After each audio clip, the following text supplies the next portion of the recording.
My name is D'Lo Jordan, and this is VENUM. Welcome to The Void. This is episode 24. Be sure to check out the video description below this video. There you'll find all the little links to all the projects I'm involved in. Patreon.com/D'Lo Jordan. $4.99 gets you in the door on that to access some exclusive content. My web store, social media. Also, subscribe to this channel if you haven't done so already. Click the bell to enable notifications. It's the only way to be notified when a new video goes live, right? In this episode, I'm going to be talking Smackdown, Friday Night Smackdown, Smackdown on Fox. Sponsored by Progressive. So, getting right into it, the big thing on this episode, the big takeaway, the big talking point, the thumbnail, if you will, is Paul Heyman and Brock Lesnar back in cahoots? Is Paul Heyman going to once again be the advocate for Brock Lesnar? Is that where this whole storyline is leading? I'm going to talk about it at some point throughout this video. It was actually towards the earlier part, so we will not have to wait long. Stick around till the end of this video, because I'm also going to talk about the debut of Hook on Rampage, Friday Night Rampage. And I'm going to let you know right now, I watched Hook's debut and not a single second of the rest of the show. I can't be bothered. Just can't be bothered. So stick around to the end of the video. I'm going to briefly discuss Hook and his monumentous.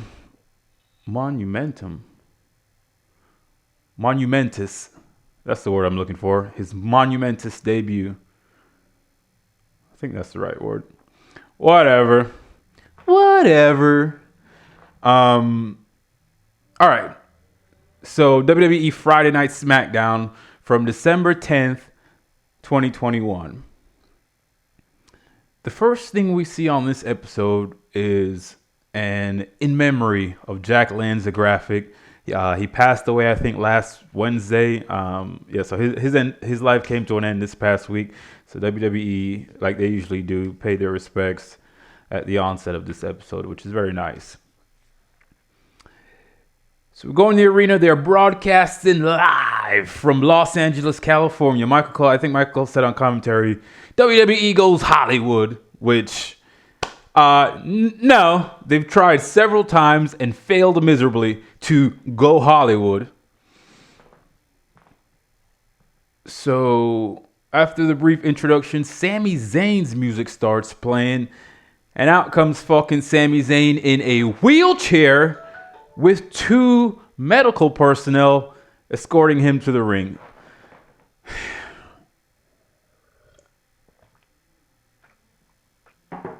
Sami had on a neck brace, and I've written here his left leg in a cast, but it's more like a boot.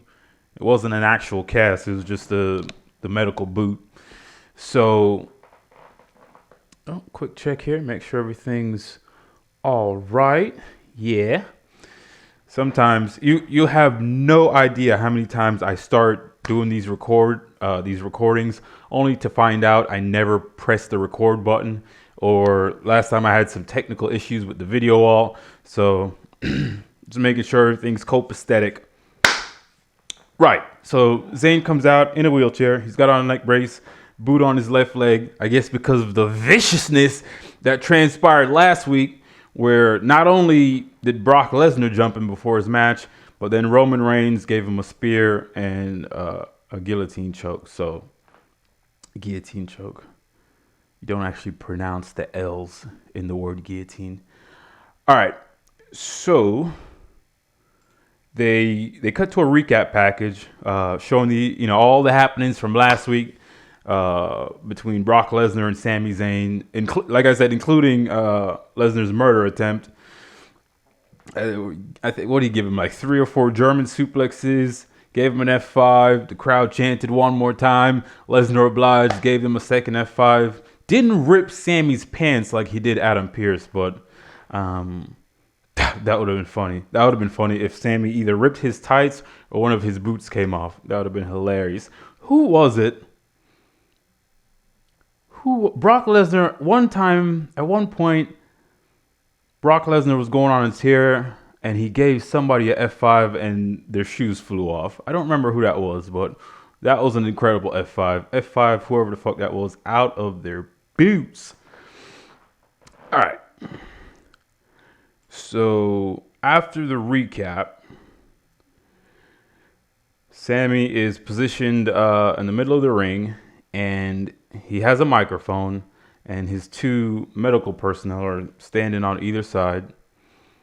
And so Sammy just starts monologuing. He says he's the toughest man in WWE because it took both Roman Reigns and Brock Lesnar to put him in a wheelchair, to, put him in this state. Sammy eventually says he's going to sue. He's going to sue everyone. He's going to sue Brock Lesnar. He's going to sue Roman Reigns. He's going to sue the WWE. He's going to sue Adam Pearce. He's going to sue the referee that started the match last week, because obviously Sami Zayn was in no condition to compete, which I agree with. Suddenly, Paul Heyman's voice interrupts. Out comes Paul Heyman. Right? So Paul Heyman walks out. He gets in the ring, and he basically tells Sami Zayn to quit being a Jew, right? In not so many words. Then Paul Heyman turns away from Sami Zayn and just starts monologuing, to the people. The people.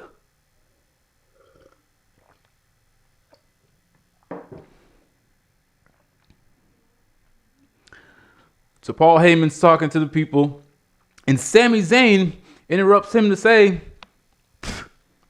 "Hey, I wasn't done here, and you're kind of blocking my shot." Heyman completely blows him off and continues talking. Then Sami Zayn stands up and starts threatening Heyman, seemingly with violence. Sami said, "Hey, look, I know Roman isn't here tonight. And while, I might have on a neck brace and a boot on my leg, I'm still a world-class athlete." So just as Sammy is getting all up in Heyman's face like he's going to do something, Brock Lesnar's music hits. Out comes the Beast Incarnate, looking like Farmer Dan. Brock Lesnar's wearing like overalls and his flannel shirt underneath that. He looks like he just walked in straight off a farm, right? So in comes Farmer Dan Lesnar. Lesnar immediately walks round ringside to the timekeeper's position that's right next to the announcer's table, grabs a steel chair, and then as he's walking by the announcer's position, he smacks the steel chair on the announcer's table. I'm like, the fuck is going on here? So Lesnar continues around the ring to the ring stairs, walks up, he gets in the ring, but he unfolds the chair and positions it, for sitting, positions it in front of Sami Zayn. Lesnar goes, grabs the microphone from Paul Heyman, comes back, and sits in the chair. So now Lesnar's sitting in the chair, facing Sami Zayn, who's sitting in his wheelchair, right? Like they're going to have a one-on-one seated conversation of sorts. So Lesnar and Sami just proceeded to start having a conversation. Lesnar immediately made fun of, immediately makes fun of Sami Zayn's wheelchair and his male nurses. That's what he referred to them as, male nurses. Eventually, Lesnar says, Lesnar was giving off this vibe like he was trying to be Sammy's friend. Hey, let's just, I did you a favor last week by, costing you that match. He says, oh, let's go fishing. Let's go hunting. Let's go to Saskatchewan. He kind of bonds with Sammy. Oh, we're both from Canada, or as I call it, Canada. And so eventually Lesnar just starts wheeling Sammy like they're about to go hang out. And then suddenly, Heyman grabs the microphone from Lesnar and says, the hell am I looking at here? Have I spent too much time at the dispensary? The edibles must be kicking in. And the crowd cheered. Huge pop. Because they're in California. If you didn't connect those two dots. Heyman started to hype up Brock Lesnar, saying, this is the man I know. And it starts saying, oh, you used to do this and you would have done this. And, you're the The man I knew was a reigning, defending. He starts doing that whole spiel. Then suddenly, Lesnar just snapped and beat the fucking shit out of Sammy's male nurses. He slung these guys so hard into the rope, they couldn't even fall out the ring properly. It was madness. Lesnar then turns his attention to Sami Zayn and kicks Sami Zayn out the wheelchair, picks him up and gives him an F5. So Paul Heyman has unleashed the beast once again with his verbally. So Lesnar gives Sami Zayn a F5 and we go to a commercial break. Back from the commercial break, Lesnar's walking through one of the corridors in the back. He's approached by Kayla Braxton, who asked him, she says, Lesnar, why did you go to ringside? Like, why were you even there? Lesnar responded, talk to my advocate, Paul Heyman, and walked off. So this was the first seed planted of, Roman Reigns is nowhere to be found, So are Paul Heyman and Brock Lesnar slowly, rediscovering their previous alliance, or there's all kinds of seeds, all kinds of questions are coming about with this, right? So we don't really get any answers, but it seems like from my perspective, it seems like it seems like Brock Lesnar is just going rogue and saying all this stuff to get people thinking, especially Roman Reigns. So Roman doesn't know who he can't trust. And I think Paul Heyman is just going along with it because fuck's he gonna do?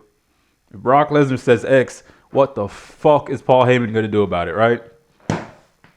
So that's kind of my synopsis of what's going on here with Lesnar and Heyman. I don't think they're actually gonna get back together, but you never know. You never know. Stranger things have happened. So Lesnar walks off and that segment ends. Back in the arena, the sexy Hispanics, or Los Lotharios, they're just in the ring. They didn't get an entrance on TV. They've just materialized in the ring. And all of a sudden they cut to the stage. My name's Rick Boogs. He introduces Shinsuke Nakamura and starts playing the fucking guitar. This whole spiel, and they walk to the ring together, Boogs and Nakamura. So it's going to be a tag team match. That's what's happening here. This is just these segments crash together like a fucking 19-car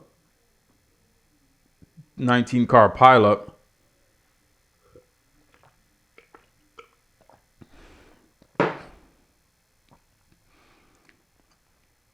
So the tag match gets underway. Boogs is a little fucking tank, isn't it? He's a real powerhouse, it seems like. This guy's like some kind of God damn it, some kind of a APC, like a little armored personnel carrier with a fucking Ferrari engine. So there's nothing to this match. Did it even go 3 minutes? Nakamura and Boogs won. Boogs, it wasn't even a hot tag. Boogs was in control, just tagged Nakamura in. Nakamura ran and gave Humberto a knee to the face, and then just pinned him 1, 2, 3.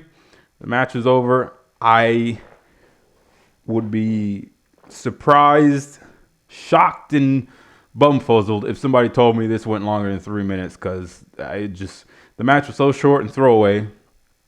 It's like the in-ring wrestling on this program is an afterthought.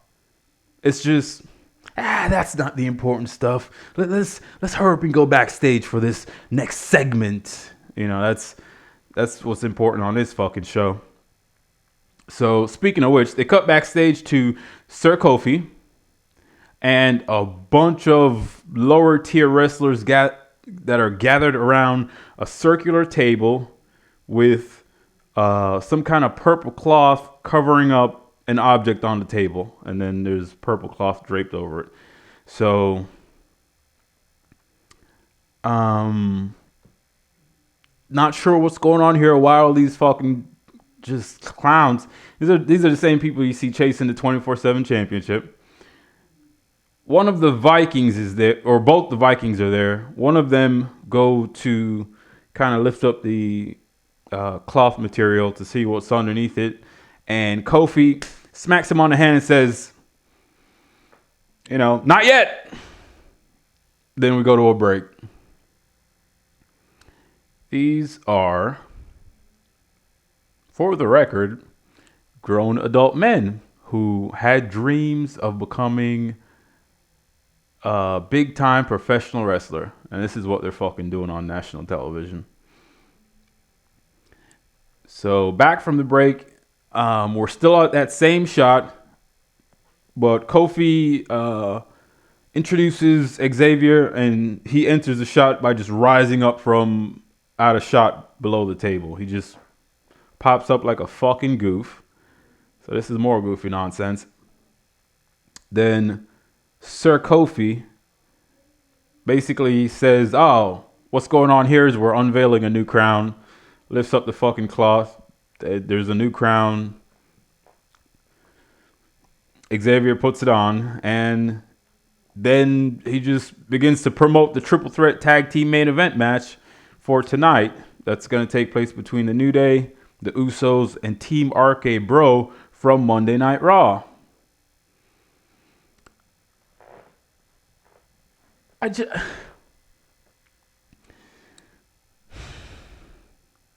We'll get to that later. Next, we cut to a shot of Adam Pearce.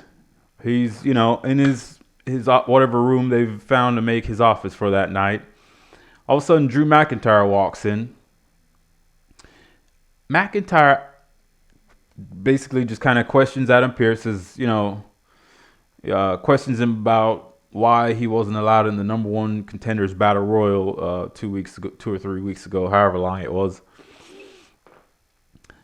Pearce says it was the decision from a higher authority, and he also says, the higher authority has made it known that, Drew, you're not allowed to take your sword to the ring tonight.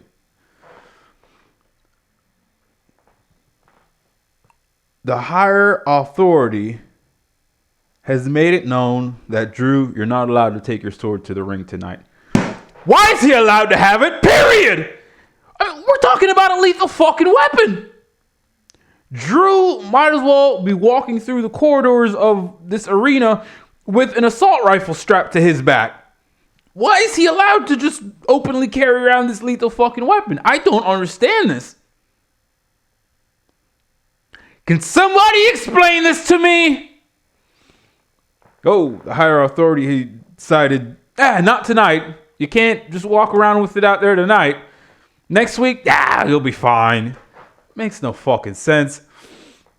So after Pierce tells him that, Drew gives him a devious look. Then Drew stabs the sword into Pierce's desk and just walks out. So Drew walks out. The sword is just stuck into the middle of the desk. So, intimidation. Back in the arena, Sheamus makes his entrance, and they flash a match graphic for Drew McIntyre versus Sheamus. And then they cut to a commercial break. Back from the break, the camera is showing backstage where Toni Storm is kind of loose, getting loose, warming up for her match tonight against Charlotte. And she's joined by Sasha Banks. Sasha hypes Toni Storm for her match. And then the segment ended, and we're back in the arena. So back in the arena, Drew McIntyre starts to make his entrance. And the match gets underway. It was a nice tight match. You couldn't see through anything. These guys, Drew and Sheamus, are intense and physical. It kind of makes you sad because if the WWE would only put forth some effort into having tangible, coherent stories, and they would let these guys fucking talk without having some word-for-word script, we could have some real magic with some of these athletes. But unfortunately, it'll never be that way. The WWE is what it is now, and I don't foresee it ever dropping these restrictions that just make the product so homogenized and sanitized, and there's certain parameters at play here that will never make this a good wrestling product. So, that's unfortunate. But who gives a shit, right? They're making boatloads of money. And that's all they give a fuck about. So, they're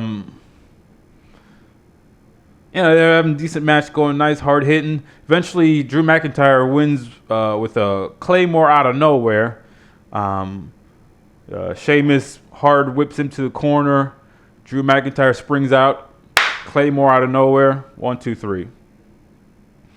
Then we cut backstage to Adam Pearce's desk is now been drug out into the hallway. That's just where it is, with the sword still in it. And Happy Corbin and Madcap Moss are standing by Pearce's desk with the sword in it. And they just push the desk down the corridor and off camera. And they are never seen in this episode again. So I don't know what the fuck. I don't know what the actual fuck. I don't know what in the flying sunshine Florida fuck. I'm not sure what this was about. They push the desk off and you never see or hear from them again. Ever. Ever? So back in the arena, Michael Cole made a reference to Jack Lanza, and then they played a nice little video package reminiscent of Jack Lanza, and it was a nice little thank you video package. Like I said, they could be nice, the WWE, when they want to, but just for the most part, they're just Evil Corporation 101, right? So after the video package, we're back in the arena. Naomi makes her entrance. She comes out. Oh, feel the glow. All this stuff's going on. That's when I remembered. Oh, shit, that's right. She challenged Sonya Deville for a match tonight, right? So they flashed the match graphic. It's going to be Naomi, or as I've written here, Mayomi. Whoa. These things happen. So typo. Naomi versus Sonya Deville is what's coming up next. I've written here, I'll believe it when I see it. So they go to a break. Back from the break, Kayla Braxton ambushes Paul Heyman for an interview. Back in the back.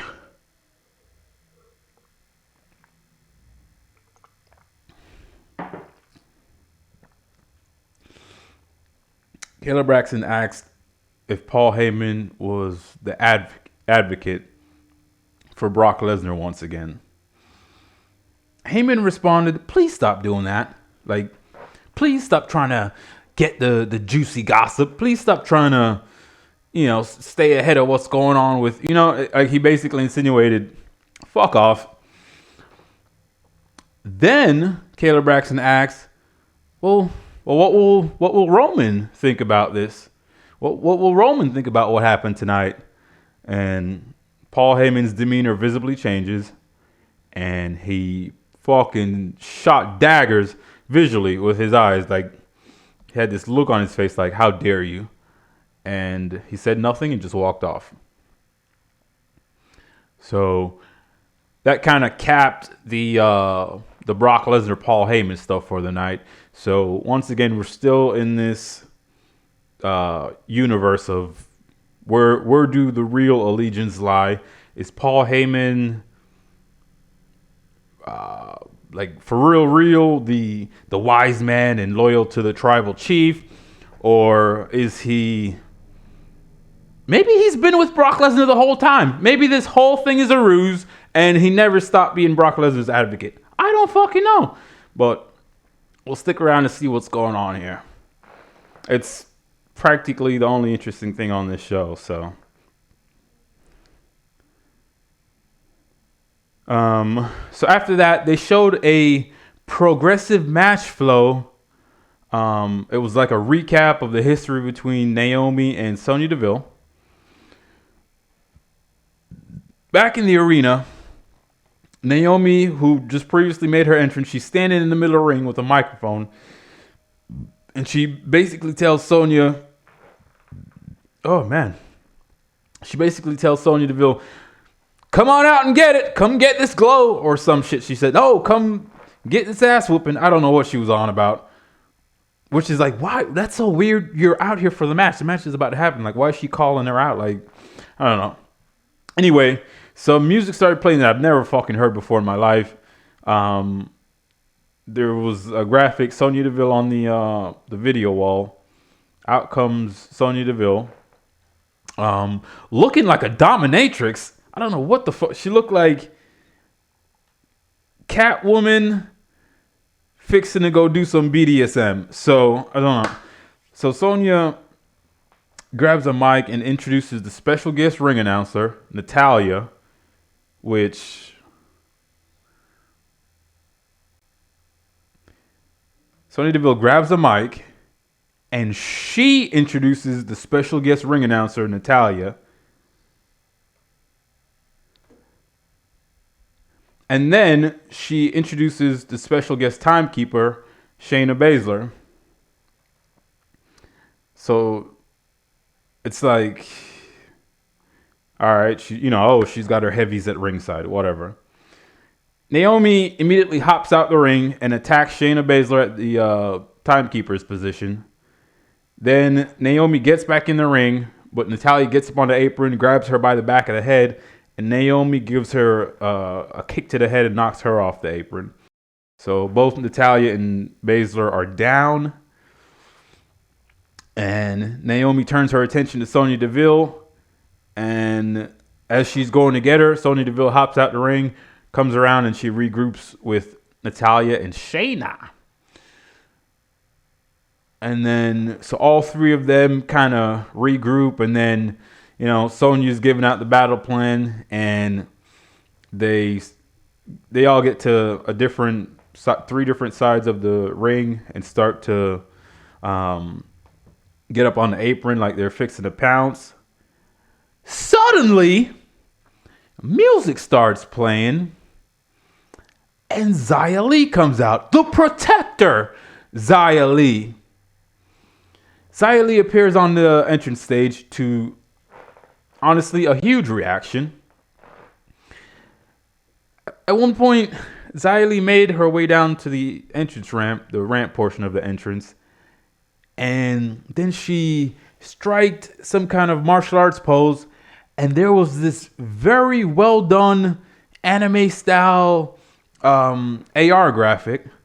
That's their those augmented reality graphics they do, and it gave you the impression, like the appearance that fucking lightning was emanating from Xia Li. Hands down, this was actually some cool looking shit. I was like, oh fuck. So they can do good stuff. They can. Trust me, this company can. They just have so much red tape that's preventing them from being actually good. So Xia Li comes to the aid of Naomi because she hates vultures. Her and Naomi, the pair of them, Xia Li and Naomi, they proceed to fight off Sonya Deville, Natalya, and Shayna Baszler. And I thought this was a very nice little debut for Xia Li. She got a pretty positive reaction. And the only thing I got to say is WWE, don't fuck this up. But they probably will. Let's be honest, they most likely will. Backstage, Randy and Riddle, there's a shot of Randy and Riddle backstage. And I don't know why. Riddle introduces the cast of a new Jackass movie, and it's like, who cares? Who gives a fuck? Jackass was never a thing that I cared for, and it's like these fucking middle-aged dudes that are still trying to, whoa, we're Jackass, we're rowdy, or whatever the fuck, and it's just sad. It's just sad. Fuck off. All of you. These people died tomorrow. I don't think anybody wouldn't even make the news. Who cares? So Riddle said a bunch of shit, and then he turns to Randy Orton and he asks Randy, "You got anything to add or say?" And Randy's like, "Nah," and just walks off. It's like, God damn it. Randy Orton, I don't know how this has happened, but Randy Orton is still one of the most popular, like, after all this time, and despite the fact that a bunch of people keep saying, oh, Randy Orton is boring, he's still one of the most popular superstars. And just the longevity, he's been around for forever. And he's still over as fuck. So back in the arena, Charlotte Flair makes her entrance. Charlotte is... she's such a star, it's unreal. Like, from her appearance to the way she like carries and conducts herself, she just radiates superstar. So they went to a commercial break while Charlotte was entering. I'm trying to figure out what happened here because the way I've written this doesn't seem joined. They went to a break. And then when they came back from break, they showed a video package to announce that the rappers Migos are the ones who did the official theme for the pay-per-view event, the upcoming pay-per-view, Day 1. And then they will also be special guests at the pay-per-view in Atlanta. I guess that's what happened here. So we go back in the arena. Toni Storm makes her entrance. And the match got underway. I was looking at this and I thought, okay, this is a good proposition on paper. The people were mildly into Toni Storm. Partway through this thing, Charlotte went for her feint moonsault, where like that feint moonsault sequence she does, where she goes to hit a moonsault off the top rope. Like the person rolls out the way as she's coming down, but Charlotte lands on her feet and then does another moonsault to the person laying on the ground, right? But this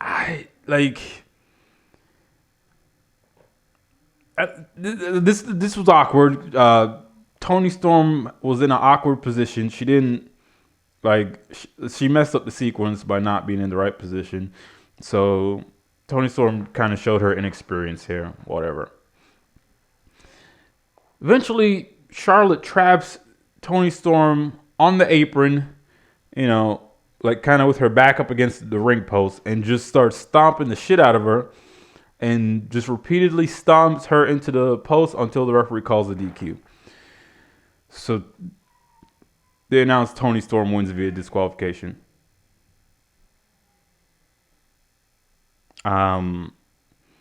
So it's like it was a nothing match. It didn't go that long, and it ended in disqualification. So it's just like, what's the point? What's the purpose? Just this was more evidence that the in-ring wrestling on this program is a complete afterthought in the eyes of the people producing the show. They don't care about the wrestling. So why should you? These two women got dressed up to have a short, nothing match that ended in a stupid bullshit disqualification finish. So, so next, it was time for the triple threat tag team main event match, right? So the Usos were out first. Usos came out first, and we went to a commercial break. Back from the commercial break, Adam Pearce was shown in his office doing some admin, just looking through manila folders or writing something down or whatever the fuck. Suddenly, Brock Lesnar comes in. Brock Lesnar walks in. Brock Lesnar proceeds to get in Adam Pearce's face, and he reminded Adam Pearce of, hey, remember when you suspended me? Lesnar then kind of sarcastically or disingenuously thanks Adam Pearce for suspending him. He says, thanks for suspending me because, it got me some time off. Lesnar having time off. That's funny. Like, he wrestles 6 times a year?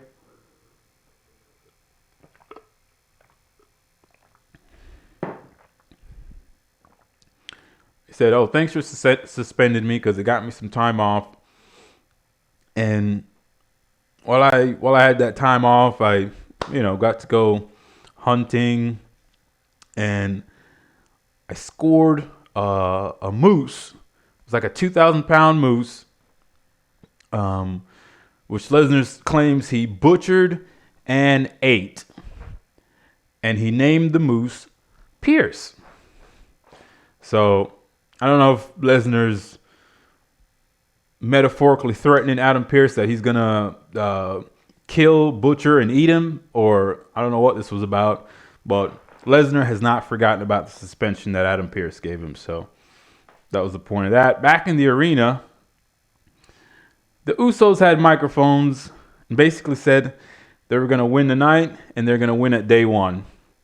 It's like, why do we come back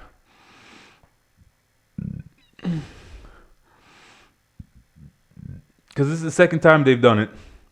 Somebody makes an entrance. We go to a break. When we come back, that person's in the ring with a microphone. It's like, can we get the next entrance? There's a match supposed to happen. Why are people talking on microphones? So they said their piece. And then the New Day were out next. And we went to another commercial break. And I'm sitting here going, I have faith. I have faith that eventually this match will occur. What the fuck? One person comes out, go to break, come back from break, there's some other little scene going on elsewhere in the arena. Back in the arena, the second participant is making their entrance. They get halfway down the ramp, boop, go to another break. It's just like, God, fuck. So once we come back from that break, Team RK Bro came out. Randy and Riddle. They came out complete with Riddle dragging along with it, behind him, a child's razor scooter. He was wearing flip-flops. And when they got to the ring, there were computer-generated, multicolored birds. This is ridiculousness. This is fucking ridiculous. I've written here, why are Riddle and Randy being allowed to compete on SmackDown? Not only are they Raw superstars, they're the Raw Tag Team Champions. So what the fuck's going on here? How is this being allowed? What is the explanation for this? And if this could just so easily happen, why doesn't it happen all the time? Can somebody explain this to me? So the match got started with Sir Kofi Kingston, and Riddle. The two of them started off, and the four other participants were standing on the apron. At this point, I thought to myself, what are the rules? I thought this was a triple threat. Shouldn't there be 3 in the ring and 3 on the apron? Why is there 2 in the ring and 4 on the apron? What are the rules? For fuck's sake! What are the rules? So I don't know what's going on here. The match transpired. It wasn't necessarily bad, but it wasn't very exciting or engaging. The people were into Randy and Riddle, more so Randy. For a decent chunk of the match, it just became a match between Team RK Bro and the Usos, and the New Day were just watching on from a neutral corner. It just was conducted like a straight up 2-on-2 tag match for like a huge chunk of it. Like I said, Randy Orton got the loudest reaction out of anyone else on this show, period. Like, he is the one individual that got the loudest reaction out of anybody else on this show. So good for Randy. Eventually, New Day just won with a double team backbreaker, double stomp off the top rope combo on one of the Usos, and that was that. So according to an alleged Twitter poll that WWE conducted, which of the 3 teams is the best was the question they posed, and the RK Bro won. I think they had 46% or whatever. And also, according to the people in the building, that was the best tag. That's the team they cheered above the other 2. But according to WWE management, New Day had to win this match. So, whatevs. And that was SmackDown. All right, so let's briefly discuss the debut of Hook on Rampage. Right, so they came back from something. I don't know what was going on. The first thing I saw was they're back in the arena. Hook came out to some pretty decent music. It didn't sound like a generic track that they just pulled out of the ass. It might be licensed music. Hook was wearing green fight shorts, white boots, and he had white athletic tape over his hands and all the way up his wrist. Hook's fucking hair is ridiculous. Hook looked like he just rolled out of bed late for school and decided to put on some fight shorts and walk out on national television to make his debut. It's just like, what is Hook? Why is Hook? He gave off the vibe that making his debut for AEW on national television was an inconvenience that he just had to get past. He just had to get past so he could get on with the rest of his night. Hook gets in the ring and he walks to the far corner and just kind of keeps his back to his opponent. His opponent, by the way, was already in the ring, and it's Fuego del Sol, who I guess has just been... I was going to say he's just been reduced to a complete fucking jobber, but I think that's what he's been since he got here. So I'm pretty sure he's never won a single fucking match. So eventually the match gets underway. The match gets started. And Hook just dominates from the onset. This was his ball game the whole match. Hook utilized all sorts of what looks like, or what I could detect was legitimate martial arts training. Hook destroyed this fucking guy and won with a Taz mission, except they didn't call it that. They called it something else, and I didn't catch it. And then after he chokes the guy out and submits him, then Hook just gets up, didn't even get his hand raised in victory, just gets up, just walks off, and the whole thing, like I said, just seemed like a massive inconvenience to him. My debut on AEW television. Rather be sitting on the couch eating chips or something. I don't know what he does. But after watching this, we can officially confirm that Hook is hotter than a crematorium with a broken air conditioner located inside of an active volcano. I'll be interested to see this young man's career path in AEW. So I will stay tuned and report back. Yeah? Subscribe to this channel if you haven't already done so. Click the bell to enable notifications. It's the only way to be notified when a new video is uploaded. That is all I got for you on this episode. So at this point, I'd like to bid you all adieu. And until next time, I'm D-Lo Jordan. And this right here, this is VENUM.